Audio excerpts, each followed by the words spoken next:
Rainbow 102.6 FM की magical frequency पर मैं प्रियंका मामगेन आप सभी का स्वागत करती हूँ हेल्पलाइन प्रोग्राम में। दोस्तों, जिंदगी की बात की जाए तो जिंदगी हमें कई चीज़ों से रूबरू करवाती है। वहीं कुछ चीज़ें तो हमें आसानी से समझ आ जाती हैं, वहीं कुछ चीज़ों को समझने के लिए हमें एक्सपर्ट्स की, विशेषज्ञों के मार्गदर्शन की, एडवाइस की, सलाह की, राय की ज़रूरत पड़ती है।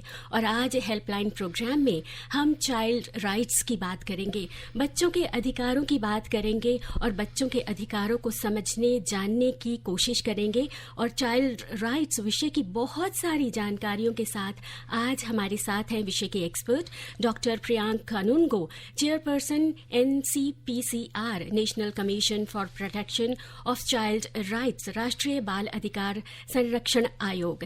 साथ ही आज स्टूडियो में इस विशेष मौके पर हमारे साथ हैं FM रेनबो के पैक्स मिसेज निशा भारद्वाज। सबसे पहले हम अपने एक्सपर्ट चेयरपर्सन श्री प्रियांक कानूनगो जी का स्वागत करते हैं। सर, आपका बहुत बहुत स्वागत है। धन्यवाद। थैंक्स प्रियंका, आपने इतने अच्छे से इंट्रोडक्शन दिया है आज के प्रोग्राम का, इतने अच्छे से जो भूमिका आपने बनाई है मासूम बच्चों पर जो आज हमारा जो एपिसोड है वो केंद्रित है। तो सर, हम आपसे यही जानना चाहेंगे, सबसे पहला प्रश्न हमारा आपसे ये है कि जब बच्चों की अधिकार की हम बात करते हैं तो सब यही सोचते हैं कि बच्चों के भी अधिकार हो सकते हैं, तो वो किस एज से स्टार्ट होते हैं? हमें एज के बारे में बताइए। देखिए, भारत में बच्चों के अधिकार 0 से लेकर के 18 साल तक है जी। इनफैक्ट भारत में जो भ्रूण हत्या को रोकने के लिए जो कानून है जी जी, वो तो माँ के गर्भ में बच्चा आते से ही उसके अधिकारों के रक्षण की बात करता है। और 18 वर्ष की आयु होने तक किसी भी नागरिक को बच्चा माना जाता है और उसके अधिकार होते हैं। जी, तो ये रही उम्र की बात कि 18 साल तक जो है उनके अधिकार होते हैं, लेकिन क्या बाल अधिकार, मानव अधिकार जो होते हैं उनसे कुछ भिन्न होते हैं? देखिए, बच्चों के अधिकारों के बारे में जब बात की जाए तो सबसे महत्वपूर्ण बात यह होती है कि बच्चे अबोध होते हैं। जी। तो जहां अन्य सभी प्रकार के अधिकारों को दिलवाने के लिए या लेने के लिए व्यक्ति खुद एम्पावर्ड होता है, खुद अपने अधिकार मांग सकता है जी। लेकिन बच्चों के मामले में अधिकांश जिम्मेदारी दूसरों की है। कभी माँ बाप की, कभी समाज की, कभी स्कूल की, कभी सरकार की, कभी परिवार की। तो कुल मिलाकर के बच्चों के अधिकार इसलिए महत्वपूर्ण है क्योंकि वो किसी न किसी के कर्तव्य में नहीं थे। जी। तो जो दूसरों के कर्तव्यों के साथ आबद्ध हैं, वही बच्चों के अधिकार है। जी, आपने बहुत बेहतरी से बताया कि बाल अधिकार क्यों और किस लिए महत्वपूर्ण है। FM रेनबो की मैजिकल फ्रीक्वेंसी आपके साथ हेल्पलाइन, और आज हेल्पलाइन में हम विषय लेकर आए हैं चाइल्ड राइट्स, बच्चों के अधिकार। और इन अधिकारों को समझने के लिए हमारे साथ हैं हमारे expert doctor Priyank Kanoongo, chairperson NCPCR, राष्ट्रीय बाल अधिकार संरक्षण आयोग से। तो सर, हम आपसे आगे यही जानना चाहेंगे कि बाल अधिकार की श्रेणी में लगभग कुछ 12 ऐसे अधिकार हैं जो कि इस श्रेणी में आते हैं। तो हम चाहते हैं कि एक बार आप उन्हें अच्छे से विस्तार से हमारे लिसनर्स को समझा दें कि हम एक्चुअली किस विषय पर बात कर रहे हैं और कौन कौन से अधिकार इस क्षेत्र में आते हैं और ये संविधान में कहाँ उल्लिखित और किस प्रकार से इनकी व्याख्या है। देखिए, बच्चों के जो अधिकार हैं उनको 4 ब्रॉड कैटेगरीज में बांटा गया है। राइट टू सर्वाइव, जी, right to development, right to participation and right to protection. अब इन चारों के भीतर जो है वो अलग अलग प्रकार के अधिकार हैं जो हमारा संविधान बच्चों को देता है। हमारा संविधान जैसे बच्चों को बराबरी का अधिकार देता है, हमारा संविधान बच्चों को अनिवार्य एवं मुफ्त शिक्षा का अधिकार देता है। जी। हमारा संविधान बच्चों को किसी भी प्रकार के शोषण के विरुद्ध संरक्षण का अधिकार देता है। हमारा संविधान बच्चों को बाल श्रम में नियोजित न किए जाने के विरुद्ध एक अधिकार देता है। हमारा संविधान बच्चों के लिए विशेष प्रकार के उपबंध, जैसे कोई स्पेशल स्कीम हो, कोई स्पेशल कानून हो, वो बनाए जाने का अधिकार देता है। हमारा संविधान 0 से 6 वर्ष तक की आयु के बच्चों के लिए जी। सरकार को ये अधिदेश देता है कि वो उनके पालन पोषण के लिए चिंता करे। तो article 21A, article 14, article 15, article 39, article 24, article 25, तो बच्चों के लिए तो विशेष रूप से कई सारे अधिकार हैं। लेकिन जब हम वृहद रूप से बात करते हैं तो ऐसी कोई भी चीज नहीं है, ऐसा कोई भी कानून नहीं है जिसमें बच्चे कहीं ना कहीं शामिल। तो बात केवल इतनी सी है कि जब हम किसी भी प्रक्रिया को अपनाते हैं तो क्या उसमें बच्चे हमारे केंद्र में हैं? जी। तो हमारा संविधान इस प्रकार की व्यवस्था को निर्माण करने की बात कहता है जिसमें किसी भी प्रक्रिया में बच्चों का विकास, बच्चों का संरक्षण उसके केंद्र में हो। जी। देखिए, भारत में इस वक्त 40% आबादी बच्चों की है। लगभग 50-55 करोड़ के आसपास हमारे यहाँ बच्चे हैं। हम ये कह सकते हैं कि भारत के ये भविष्य है। बिल्कुल। लेकिन जब आप इस बात को एक दूसरे ढंग से कहते हैं, इस सिक्के का आप दूसरा पहलू उलट के देखते हैं, तब आप समझेंगे यही तो हमारा 100% भारत है। जी, बिल्कुल सही। आज जो बच्चे हैं वो कल का भारत युवा है। होंगे। जी, बिल्कुल। जैसा हमारे प्रधानमंत्री जी हमेशा बोला कर कि जब भारत आज अपनी आजादी के अमृत काल में है, जब भारत अपनी स्वतंत्रता का शताब्दी वर्ष मना रहा होगा, तो आज जो बच्चे हैं वो इस देश को लेकर के आगे जा रहे होंगे। जी। तो मूल बात यही है। और इन्हीं बच्चों के अधिकारों को हमें संरक्षित करना है, उन्हें समझाना है, उन्हें बताना है, उनके अभिभावकों को, उनके अध्यापकों को, अध्यापिकाओं को कि किस प्रकार से जो है हम बच्चों को भी सशक्त कर सकते हैं, उनकी अधिकारों की जानकारी उनको देकर। यही मैं आपसे जानना चाहूंगी सर कि क्या कुछ जो गिफ्टेड चिल्ड्रंस होते हैं, जैसे कोई दृष्टिबाधित है या फिजिकली चैलेंज्ड है, मेंटली कुछ चैलेंज्ड बच्चे होते हैं, क्या उनके लिए कुछ अधिकार जो है वो सीमा से जाकर परे, उनके लिए कुछ ज्यादा मिलता हो अधिकार में, जानना चाहेंगे। डेफिनेटली। देखिए, भारत का संविधान जब ये बात कहता है कि हर बच्चे को बराबरी का हक मिले, इसके लिए सरकार विशेष उपबंध करेगी। जी। तो PWD एक्ट है भारत में, पर्सन विद डिसेबिलिटी एक्ट, जो बच्चों के लिए विशेष प्रकार के उपबंध करता है उनकी पढ़ाई के लिए, उनको समाज में सभी बच्चों के साथ बराबरी के अवसर प्राप्त हो सके, इसलिए आरक्षण के प्रावधान है जगह जगह। अगर ऐसे कुछ बच्चे जो स्कूल जाने में बिल्कुल भी असक्षम है, असमर्थ है, उनको लोकोमोटिव डिसेबिलिटी इस तरीके की है, वो चल नहीं सकते, तो शिक्षा का अधिकार कानून भी ये बात कहता है कि उनको होम स्टडी अवेलेबल कराई जाएगी। जी। और सरकार का शिक्षक उनके घर पे उनकी पढ़ाई की चिंता करेंगे। फिर 21 प्रकार की डिसेबिलिटीज जो एक्ट में दी गई हैं, उनमें इंक्लूसिव एजुकेशन के लिए अलग प्रावधान है। जिन डिसेबिलिटीज में, जिन दिव्यांगता में इंक्लूसिव एजुकेशन दी जा सकती है, वहाँ स्कूलों के भीतर ही बच्चे आ सके, पढ़ सके, उनके लिए विशेष प्रकार के प्रावधान होते हैं। जी। इसके लिए विशेष शिक्षक होते हैं। B.Ed का जो शिक्षा प्रशिक्षण होती है, उसमें एक स्पेशल एजुकेशन प्रोग्राम इसके लिए होता है। जी। और rehabilitation council of India Bharat सरकार का एक निकाय है, वो इसकी चिंता करती है कि देश में ऐसे विशेष शिक्षक भी तैयार हो, चाहे विजुअली इम्पेयर्ड बच्चे हो, चाहे उनको सुनने में परेशानी हो, तो उनकी पढ़ाई लिखाई हो सके, उनको तरक्की के बराबर अवसर मिल सके, इसके लिए ये सब प्रावधान है। जी। फिर उनको सर्टिफिकेट मिले, उनको आवागमन की सुविधा मिले, और कई राज्य सरकारों ने पेंशन के प्रावधान भी किए हुए हैं। जी।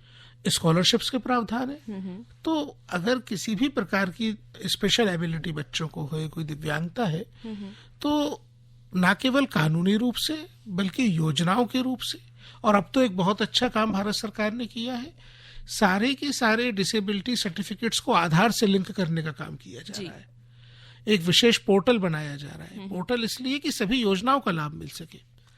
भारत सरकार ने सुनने में जिनको बाधा है और जिनमें इम्प्लांट लगाया जा सकता है, 6 साल की उम्र तक इम्प्लांट लगाना संभव होता है। और इम्प्लांट में आपके रेडियो चैनल के माध्यम से ये बात देश भर के अभिभावकों को बताना चाहूंगा कि बच्चों को अगर सुनने में परेशानी है तो कोलर इम्प्लांट होता है, वो जितनी जल्दी लगाया जा सकेगा, और ये लाखों रुपए का खर्च होता है, लेकिन सरकार बच्चों के लिए ये बिल्कुल मुफ्त में करती है। इसमें 1 रुपया भी खर्च नहीं होता। बस इसमें शर्त ये है कि जितनी कम उम्र में ये इम्प्लांट लगाया जा सकेगा उतना सक्सेसफुल होता है। जी, ये तो बहुत ही आपने जो है बेहद ज़रूरी जो जानकारी है वो दी है। अभिभावकों को यहाँ से हम यही रिक्वेस्ट करते हैं कि वो इस सब चीज़ों के लिए अवेयर रहें। सरकार जो भी सुविधाएं प्रदान कर रही है उसके बारे में जब वो जानकारी इकट्ठा करते रहेंगे तभी जो बच्चों तक वो पहुंचा भी सकेंगे। जानकारी इकट्ठा करने के लिए सूचना प्रौद्योगिकी के दौर में अपने गाँव के, अपनी बस्ती के, अपने इलाके का जो कॉमन सर्विस सेंटर है, जो CSC है, जी, उस तक जरूर जाइए। स्कूलों में राष्ट्रीय बाल स्वास्थ्य कार्यक्रम के चिकित्सक जाते हैं, बच्चों की स्क्रीनिंग करते हैं। अपने टीचर से बात करके बच्चे के वहां जरूर जाइए।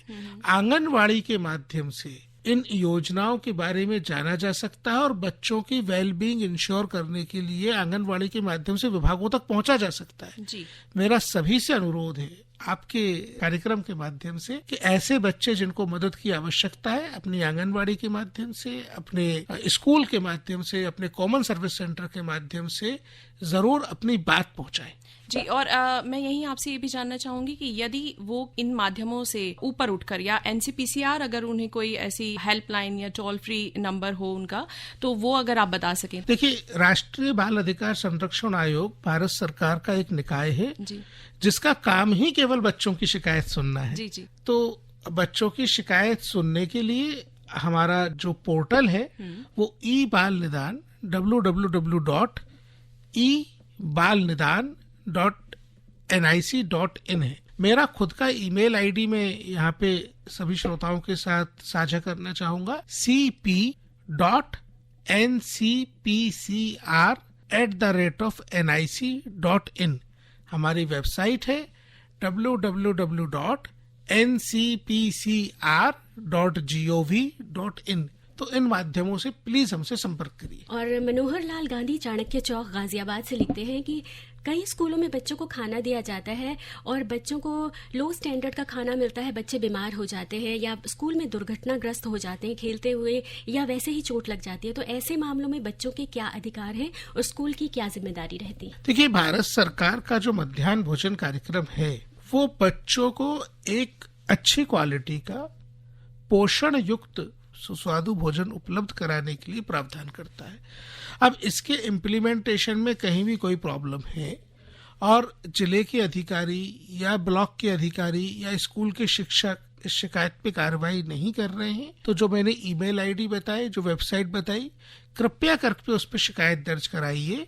शिक्षा का अधिकार कानून से जुड़े हुए सभी शिकायतों के निष्पादन के लिए राष्ट्रीय बाल आयोग देश में और राज्यों में राज्य बाल आयोग एक अथॉरिटी है, और ई बाल निदान जो हमारा पोर्टल है वो एक ज्वाइंट पोर्टल है इन समस्याओं के समाधान।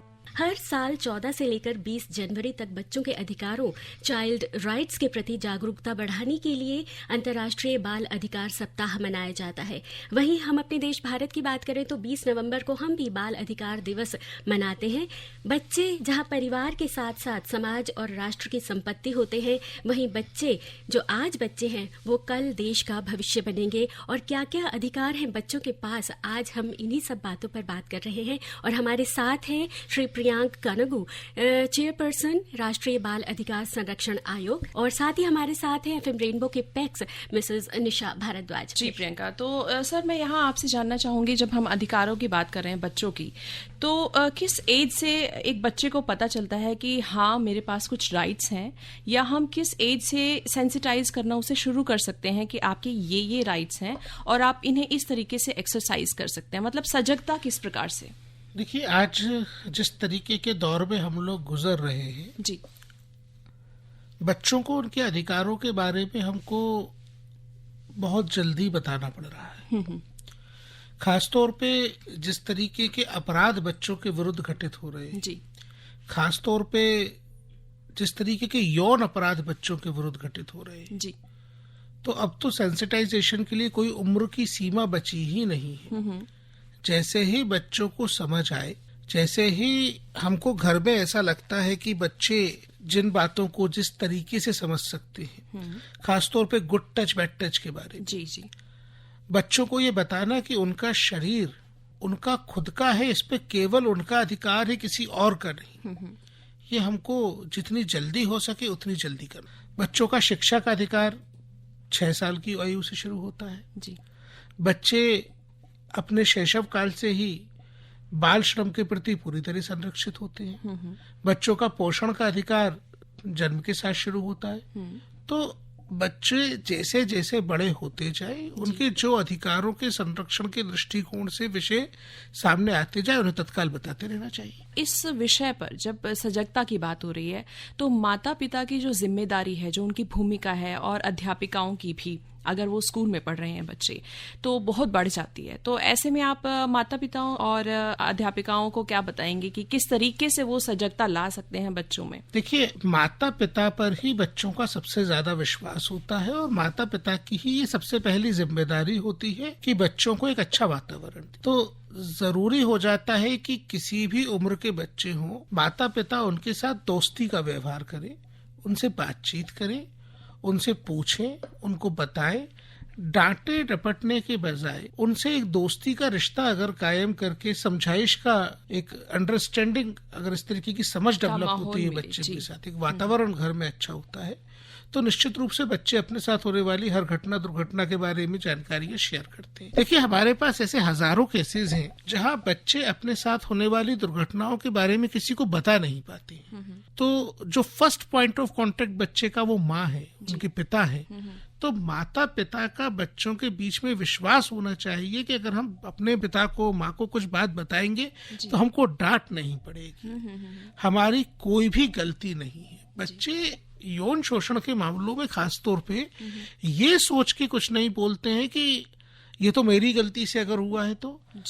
अधिकांश मामलों में जो शोषक है, जो शोषण करने वाला है, वो बच्चों को डराता है, धमकाता है, और बच्चों को इस प्रकार की स्थिति में फंसने के बाद माता पिता का ये विश्वास होना बहुत जरूरी है कि मेरे माता पिता हर परिस्थिति में मेरे साथ खड़े होंगे। तो जिस प्रकार छत्रपति शिवाजी को उनकी माँ ने दुनिया भर को हम आदर्श के रूप में बताते हैं कि किस प्रकार छत्रपति शिवाजी महाराज को उनकी माँ जीजाबाई ने हर संकट की परिस्थिति में से निकलना सिखाया, तो आज हर माता पिता को उसी प्रकार का रोल निभाना पड़ेगा और एक विश्वास का रिश्ता कायम करना पड़ेगा। आपने अध्यापकों की बात की, मैं यहाँ कहूंगा कि अध्यापक और अध्यापिकाएं दोनों, यहाँ हम जेंडर न्यूट्रल रहेंगे। खैर, अध्यापक और अध्यापिकाओं का जो रिश्ता बच्चों के साथ होता है, वो घर से निकले तो सबसे ज्यादा विश्वास फिर करेंगे अपने टीचर के ऊपर।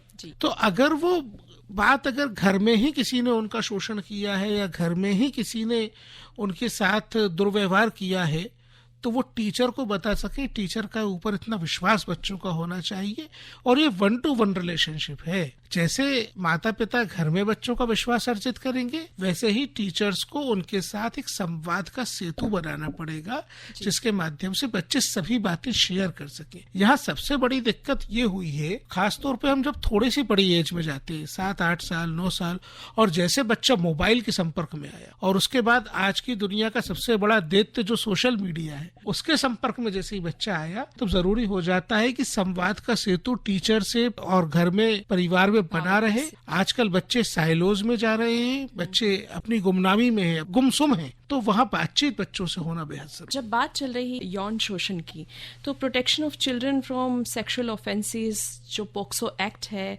पोर्नोग्राफी जो होती है, इसमें सजा के क्या प्रावधान है, और बच्चा इस चीज को कैसे रिपोर्ट करे, या अभिभावकों को भी आप क्या गाइड करेंगे कि क्या स्टेप्स ऑफ मेजरमेंट हैं कि उन्हें लेने चाहिए कि किस तरीके से रिपोर्ट दर्ज कराएं? देखिए, पोर्नोग्राफी के ट्रेंड जो है आजकल, सबसे पहले ये जानने की जरूरत है। भारत में जो पॉक्सो एक्ट है, आपने बहुत ही ठीक सवाल पूछा है। पॉक्सो एक्ट दुनिया के सबसे अच्छे कानूनों में से एक है। मैं आपको यहाँ एक बात स्पष्ट करना चाहूंगा कि बच्चों का पोर्नोग्राफिक कंटेंट बनाने में उपयोग किया जाना पूरी दुनिया में अपराध है, और इसके लिए सजा के प्रावधान है। लेकिन भारत में जो पॉक्सो एक्ट है, उसकी धारा 11 ये भी कहती है कि बच्चों को किसी प्रकार का पोर्नोग्राफिक कंटेंट दिखाया भी नहीं जाएगा। ये बड़ी बात है। हमारे पास ऐसे अनेकों मामले हैं जहाँ पे बच्चों को पोर्नोग्राफिक कंटेंट दिखाया जाता है, उन्हें एल्यूर किया जाता है, और आजकल ऑनलाइन ट्रैफिकिंग का एक चलन बढ़ गया है। तो क्यूरेटिव तो बहुत सारी चीजें हैं। आप रिपोर्ट करेंगे, आपको जैसे ही पता चलता है 1098 पे बताएंगे, आप 112 पे बताएंगे, आप 100 नंबर पे बताएंगे, कोई नहीं सुनेगा तो आयोग को बताएंगे, राज्य बाल आयोग को बताएंगे। जहां आपको रिपोर्ट करने का पहला मैकेनिज्म दिखे, वहां दबाइए बटन, बताइए। एनसीपीसीआर का एक पॉक्सो ई बॉक्स इसी बात के लिए बटन है। आप एनसीपीसीआर की वेबसाइट ncpcr.gov.in पे जाएंगे, वेबसाइट के कवर पेज पे आपको सबसे पहले एक बटन दिखेगा। आप जैसे ही उस बटन को दबाएंगे, 3 आसान स्टेप्स में विद इन 30 सेकेंड्स आपकी शिकायत दर्ज हो जाएगी, आयोग आपसे संपर्क करेगी। सीबीआई का और महिला बाल विकास मंत्रालय का गृह मंत्रालय के मार्गदर्शन में जो पोर्टल है वो cybercrime.gov.in है, उस पर शिकायत दर्ज करा सकते हैं। आप अपने नियरेस्ट थाने में, नजदीकी थाने में, चौकी में, वहां शिकायत दर्ज करा सकते हैं। लेकिन हम क्यूरेटिव तो बहुत सारा काम करेंगे। जी, प्रिवेंटिव ये कि बच्चों से पूछिए कि वो आजकल ऑनलाइन किसके दोस्त हैं। सबसे ज्यादा पोर्नोग्राफिक कंटेंट दिखाया जाना है, पोर्नोग्राफी का जो इस्तेमाल बच्चों के प्रति हो रहा है, उसमें ऑनलाइन जो हमारी डिवाइसेज हैं या ऑनलाइन जो प्लेटफॉर्म्स हैं, उनका बहुत ही बुरा इस्तेमाल इस वक्त हो रहा है। तो बच्चों से आप पूछिए, जैसे बच्चा घर से स्कूल जाता है तो माता पिता अमूमन पूछते हैं कि तुम किसके साथ गए हो, स्कूल में टिफिन किसके साथ शेयर किया, वापस किसके साथ आए, बेंच पे किसके साथ बैठे। ये सामान्य सवाल है। बच्चा भी आके खुशी से बताता है कि आज फलाने के टिफिन में पराठा था, उसके टिफिन में पूरी थी, उसके टिफिन में रोटी थी, उसके टिफिन में पोहा था। तो ये बातें बच्चों से की जाती हैं। क्या माता पिता आज की तारीख में बच्चों से ये पूछ रहे हैं कि तुम किससे बात करते हो? बच्चे डेटिंग एप्स पे जा रहे हैं। तो हमको यहाँ पे ब्रेक लगाने की जरूरत है। बच्चों से पूछिए कि वो ऑनलाइन किसके दोस्त हैं। अगर बच्चे किसी गलत व्यक्ति के साथ स्कूल जा रहे हैं या आ रहे हैं तो हम रोक देंगे। बच्चे अगर किसी गलत आदत में पड़ रहे हैं तो हम रोक देंगे। लेकिन ऑनलाइन वो किसके साथ हैं, किससे बात कर रहे हैं, किससे इंटरेक्ट कर रहे हैं, किससे दोस्ती कर रहे हैं, किससे दुश्मनी कर रहे हैं, हमको तो यही नहीं पता। तो वो पता रखना बहुत जरूरी है। जी, तो यहाँ पर अभिभावकों से यही गुजारिश कि बच्चा क्या कंटेंट देख रहा है और सोशल मीडिया पर किसके साथ फ्रेंड्स है वो, और क्या उसकी फ्रेंड लिस्ट में लोग हैं, किस तरीके के हैं, तो उन पर एक नजर रखना तो बनता है। और इसी के साथ जब बात हो रही है बच्चों के अधिकारों की, तो रोल ऑफ जो NCPCR है रेस्क्यूइंग में, रिहेबिलिटेशन में, तो जो SOPs आपके द्वारा बनाई गई हैं स्ट्रीट चाइल्ड और स्कूल ड्रॉप आउट्स के लिए, तो उनके बारे में भी जानना चाहेंगे। मुझे देश के लोगों को ये बताते हुए बड़े संतोष की अनुभूति होती है कि भारत दुनिया का इकलौता ऐसा देश है जहाँ पे एक फेडरल स्ट्रक्चर में, जहाँ राज्यों का काम इम्प्लीमेंटेशन करना, केंद्र सरकार का काम कानून बनाना, संसद में प्रस्तुत करना और संसद के माध्यम से जो कानून बने उनको लागू करवाना है, वहाँ पे स्ट्रीट चिल्ड्रन की समस्या के लिए हमारा एक यूनिफॉर्म पॉलिसी है। और ये पॉलिसी सभी राज्य सरकारों ने अडॉप्ट करने की प्रक्रिया शुरू की हुई है। अभी तक लगभग 1 दर्जन के आसपास राज्य सरकार या तो नोटिफाई कर चुके हैं या नोटिफाई करने की स्थिति में है। हमारा एक स्टैंडर्ड ऑपरेटिंग प्रोसीजर है। On the basis of that policy वो ये इंश्योर करता है कि सड़क पे कोई भी बच्चा ना रहे। हाँ, ये बात सच है कि ये पहल होने में हम 75 साल पीछे रह गए। आजादी के बाद 70 वर्षों तक इस बारे में बात ही नहीं की गई थी। सड़क पे बच्चे रहे, इसको समाज में इस तरीके से स्वीकार कर लिया था कि इसमें कोई बुराई नहीं है। लेकिन भारत का संविधान, भारत के कानून, सरकार की नीतियां सड़क पे बच्चों का रहना उचित नहीं मानते, गलत मानते हैं। और हमने सबसे पहले ये तय किया कि हम ये पता करेंगे कि बच्चे कितने तरीके के। सड़कों पे 3 तरीके के बच्चे हैं। एक वे जो अकेले, इनका पुनर्वास ऐसे होगा कि या तो वो चिल्ड्रन होम में रहेंगे या परिवार के साथ पुनर्वासित किए जाएंगे। अगर परिवार में जाना पॉसिबल नहीं है तो फिर वो चिल्ड्रन होम में रहेंगे। दूसरे वे जो माता पिता के साथ बस्तियों में रहते हैं, सड़क से जुड़े हुए कॉलोनीज में या स्लम्स में रहते हैं, दिन में सड़कों पे आ जाते हैं और शाम को वापस वहीं चले जाते हैं। ऐसे बच्चों के स्कूलों में दाखिले होंगे और स्कूल के समय के बाद उनका भोजन, उनका पोषण, उनका रिक्रिएशन और उनकी स्कूल के बाद की पढ़ाई या गतिविधियां ये एक स्थान पे हो सके, इसके लिए ओपन शेल्टर जैसी व्यवस्था की जाएंगी। लेकिन बच्चे माता पिता के काम से वापस आने तक एक संरक्षित वातावरण में रहें, ये सुनिश्चित ये SOP करती है। तीसरे बच्चे वो हैं जो माँ बाप के साथ ही सड़क पे रह रहे हैं। ऐसे माता पिता जो अपने गांव, अपने घर से माइग्रेशन करके आ गए हैं, वो वापस जाना चाहते हैं, वापस जा सकते हैं। सबसे पहले उन पूरे परिवार को पुनर्वासित करने की कोशिश की जाएगी। अगर वो वापस नहीं जा सकते, नहीं रह सकते, वहाँ उनके पास कोई लाइवलीहुड जनरेट भी नहीं हो पा रहा है, तो फिर ये करना होगा कि शहर में उनको शेल्टर मिले, रात के लिए और दिन में बच्चों को इस प्रकार की व्यवस्था मिले। तो ये अलग अलग बहुत सारी चीजें, इसको एक पोर्टल के माध्यम से निगरानी की जाती है। अभी तक 25,000 के आसपास बच्चों का पुनर्वास प्रक्रिया शुरू की गई। कॉल आ रहा है? बिल्कुल बिल्कुल लीजिए जी। हेलो। हेलो। हाँ जी, नमस्कार, कौन बोल रहे हैं आप? हाँ नमस्कार, जीएस चट्ठा बोल रहा हूँ नई दिल्ली से। जी, प्लीज अपना क्वेश्चन पूछिए। हाँ, क्वेश्चन मेरा ये है, कानून गो साहब को भी नमस्कार, निशा मैडम को भी नमस्कार। जी नमस्कार। मेरा क्वेश्चन 2 है।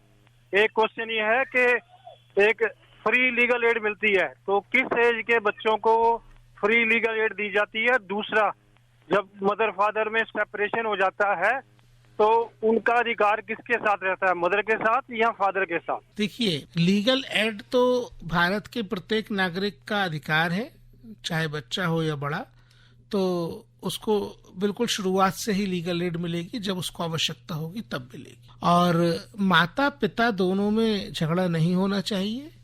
अगर हो गया है तो फिर आपको कुटुंब न्यायालय में, फैमिली कोर्ट में ये मामला ले जाना चाहिए और फैमिली कोर्ट तय करेंगे कि बच्चा किसके साथ रहेगा। जी बिल्कुल।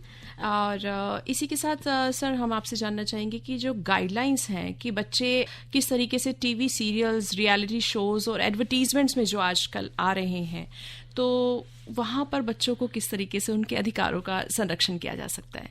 देखिए, भारत में चाइल्ड लेबर एक्ट, किशोर न्याय अधिनियम, भारत में पॉक्सो एक्ट, भारत में शिक्षा का अधिकार कानून, ये सभी कानून जो है ये सही तरीके से इम्प्लीमेंट होते रहे, ये सुनिश्चित करने के लिए अलग अलग स्थानों पे जो बच्चे होते हैं उनके अधिकारों के संरक्षण के लिए आयोग काम करता है।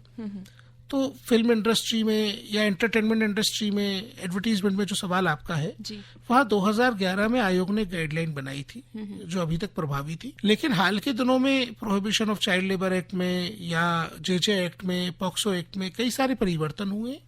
उनके अनुसार उस गाइडलाइन को अद्यतन किए जाने की जरूरत है। हम उस प्रक्रिया में हैं। हमने पब्लिक कमेंट मांगे, एक ड्राफ्ट तैयार किया और लोगों को दिया।